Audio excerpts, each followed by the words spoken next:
ಧರ್ಮಸ್ಥಳ ವಿರುದ್ಧ ಅಪಪ್ರಚಾರ ಪ್ರಕರಣ ನಾಳೆಗೆ ಚಿನ್ನಯ್ಯನ ಎಸ್ಐಟಿ ಕಸ್ಟಡಿ ಅಂತ್ಯದ ಹಿನ್ನೆಲೆ ಈವರೆಗಿನ ತನಿಖಾ ಪ್ರಗತಿ ಪರಿಶೀಲಿಸಲಿರುವ ಮೊಹಾಂತಿ ಅವರು ಧರ್ಮಸ್ಥಳ ವಿರುದ್ಧ ಅಪಪ್ರಚಾರ ಪ್ರಕರಣ ನಾಳೆ ಚಿನ್ನಯ್ಯನ ಎಸ್ಐಟಿ ಕಸ್ಟಡಿ ಲಾಸ್ಟ್ ಆಗಿರುವಂತಹ ಡೇ ಆಗಿದೆ. ಈವರೆಗಿನ ತನಿಖಾ ಪ್ರಗತಿ ಪರಿಶೀಲಿಸಲಿರುವಂತಹ ಮೊಹಾಂತಿ ಮುಂದಿನ ತನಿಖೆ ಕುರಿತು ನಿರ್ದೇಶನ ನೀಡಲಿರುವ ಮೊಹಾಂತಿ ಕೆಲವೇ ಕ್ಷಣಗಳಲ್ಲಿ ಬೆಳ್ತಂಗಡಿಗೆ ಪ್ರಣವ್ ಮೊಹಾಂತಿ ಭೇಟಿ ನೀಡಲಿದ್ದಾರೆ. ಅಧಿಕಾರಿಗಳ ಜೊತೆಗೆ ಸಭೆ ನಡೆಸಲಿರುವ ಎಸ್ಐಟಿ ಮುಖ್ಯಸ್ಥ ನಾಳೆಗೆ ಚಿನ್ನಯ್ಯನ ಎಸ್ಐಟಿ ಕಸ್ಟಡಿ ಅಂತ್ಯ. ಹೀಗಾಗಿ ಸಭೆಯನ್ನ ಕೂಡ ಅಲ್ಲಿ ನಡೆಸಲಾಗ್ತಾ ಇದೆ. ಧರ್ಮಸ್ಥಳ ವಿರುದ್ಧ ಅಪಪ್ರಚಾರ ಪ್ರಕರಣಕ್ಕೆ ಸಂಬಂಧಿಸಿದಂತೆ ನಾಳೆ ಚಿನ್ನಯ್ಯನ ಎಸ್ಐಟಿ ಕಸ್ಟಡಿ ಅಂತ್ಯದ ಹಿನ್ನೆಲೆ ಈವರೆಗೆ ತನಿಖಾ ಪ್ರಗತಿ ಏನಾಗಿದೆ ಅದರ ಬಗ್ಗೆ ಪರಿಶೀಲಿಸಲಿರುವಂತಹ ಮೊಹಾಂತಿ ಮುಂದಿನ ತನಿಖೆ ಕುರಿತು ನಿರ್ದೇಶನ ನೀಡಲಿರುವಂತಹ ಮೊಹಾಂತಿ ಕೆಲವೇ ಕ್ಷಣಗಳಲ್ಲಿ ಬೆಳ್ತಂಗಡಿಗೆ ಪ್ರಣವ್ ಮೊಹಾಂತಿ ಭೇಟಿ ನೀಡಲಿದ್ದಾರೆ.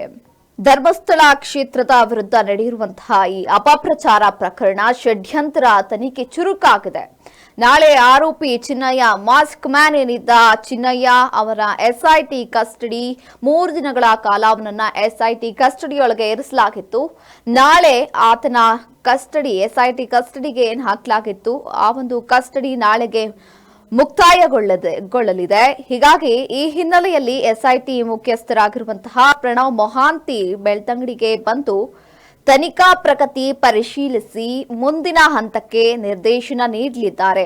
ಅಧಿಕಾರಿಗಳ ಜೊತೆಗೆ ಈ ಒಂದು ಕುರಿತಾಗಿರುವಂತಹ ಬೆಳವಣಿಗೆಗಳ ಬಗ್ಗೆ ಚರ್ಚೆಯನ್ನ ನಡೆಸಲು ಸಭೆಯನ್ನ ಈಗ ನಾಳೆ ನಡೆಸಲಿದ್ದಾರೆ. ಧರ್ಮಸ್ಥಳ ಕ್ಷೇತ್ರದ ವಿರುದ್ಧ ನಡೆದಿರುವಂತಹ ಅಪಪ್ರಚಾರ ಷಡ್ಯಂತ್ರ ಪ್ರಕರಣ ತನಿಖೆ ಚುರುಕುಗೊಳ್ಳಲಿದೆ.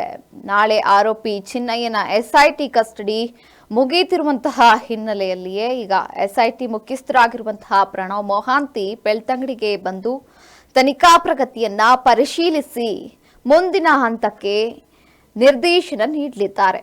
ಹಾಗಾಗಿ ಅಧಿಕಾರಿಗಳ ಜೊತೆ ಸಭೆಯನ್ನ ನಡೆಸಲಿದ್ದಾರೆ ಪ್ರಣವ್ ಮೊಹಾಂತಿ ಅವರು. ಧರ್ಮಸ್ಥಳ ಕ್ಷೇತ್ರದ ವಿರುದ್ಧ ಷಡ್ಯಂತ್ರ ನಡೀತಾ ಇತ್ತು. ಈ ಒಂದು ಷಡ್ಯಂತ್ರದ ಎಸ್ಐಟಿ ತನಿಖೆ ನಡೀತಾ ಇತ್ತು. ಹಾಗಾಗಿ ಆ ಚಿನ್ನಯ್ಯನ ಎಸ್ಐಟಿ ತನಿಖೆ ನಾಳೆ ಅಂತ್ಯ ಆಗ್ತಾ ಇರೋ ಹಿನ್ನೆಲೆಯಲ್ಲಿ ಪ್ರಣವ್ ಮೊಹಾಂತಿ ಅವರು ಆ ಬಗ್ಗೆ ಸಭೆಯನ್ನ ನಡೆಸಲಿದ್ದಾರೆ ನಾಳೆ.